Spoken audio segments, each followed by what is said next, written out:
Tell me, you were just in Kansas City. No, you're in Kansas City right now? I am in Kansas City. I just arrived. Yeah. And you had to back up Bill Burr stand up the other night?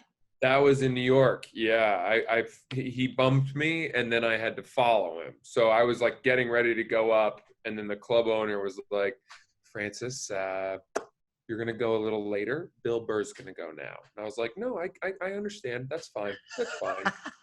Yeah. Is that Bill Burr? Does he know that he's intentionally bumping you and something like that, or he just calls and says he's coming in? I think he says he probably hits up the club owner and says, like, any chance I can drop in and do a set. You know, he's hosting SNL on Saturday, so he's running his monologue for that.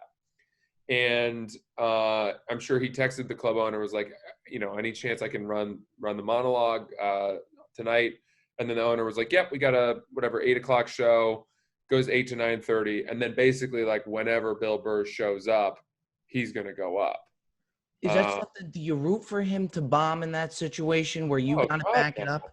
No, dude, it's like, you know, imagine if Michael Jordan showed up to your pickup game. You're not gonna be like, I hope he tears his ACL today. Like, you know, Bill Burr is my hero, my idol. You know, so everyone, you know, is hanging around, and then he comes in, and then we all kind of get a little edgy. We're like, oh, there he is. Like, let's not say anything stupid. And I've actually met Bill a few times. He came into Barstool, and I shot a sketch with him. So I've known him over the years, and I've run into him a few times, and he's always been super nice to me.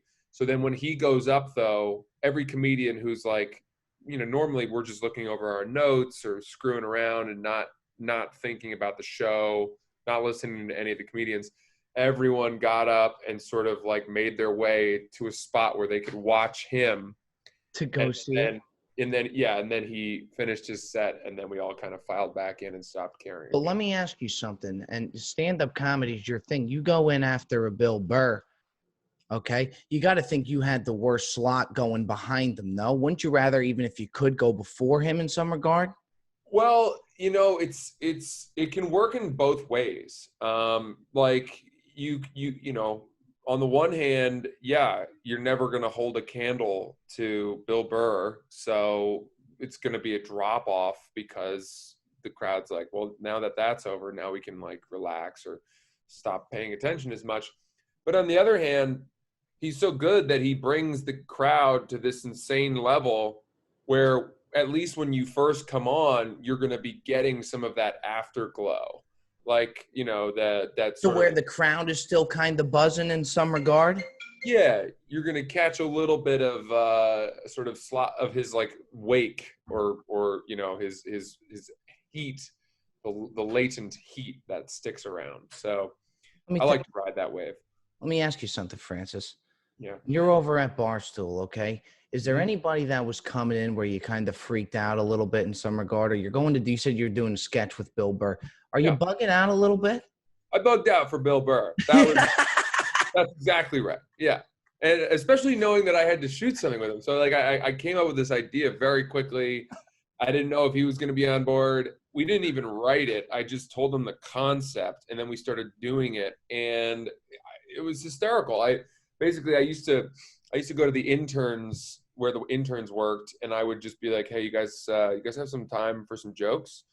And I would just run stand-up material, like totally stuff that I'd never said before that I'd just written down. And it was like my open mic. I would just basically hold them hostage with jokes. And they didn't really like it very much when I did that because, you know, they had work to do. But we decided to shoot me doing that with Bill, where Bill Burr comes and sits down. Like it.